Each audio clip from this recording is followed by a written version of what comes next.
अस्सलाम वालेकुम। YouTube channel आवाज़े क़िस्सा पर खुश आमदीद। एक आदमी के पास एक नायाब और मरूफ घोड़ा था।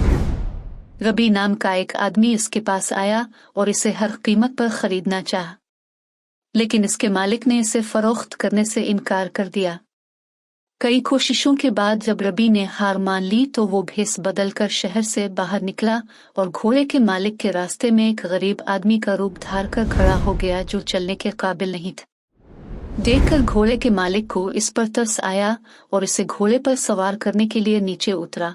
चुनांचे जब रबी घोड़े की पीठ पर सवार हुआ तो इसके मालिक से दूर हटकर रुक गया और अपने चेहरे से निकाब हटा दिया, और उसने घोड़े के मालिक को पुकार कर ऐलान किया कि उसने इसे बगैर किसी कीमत के ले लिया है। जब घोड़े के मालिक को मालूम हुआ कि इसने इसके साथ खयानत की है तो इसने इससे कहा, क्या तो रबी है? इसने कहा, हाँ, मैं रबी हूँ।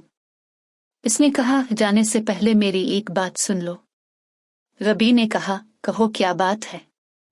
इसने कहा, लोगों को ये मत बताना कि क्या हुआ है। इसने कहा, क्यों? घोड़े के मालिक ने कहा, ऐसा ना हो इस वाक़े के बाद लोगों में लिहाज और मुरव्वत खत्म हो जाए। रबी ने जवाब दिया, तुमने ये कहकर मुझे शिकस्त दे दी है। तो उसने घोड़ा मालिक को वापस कर दिया।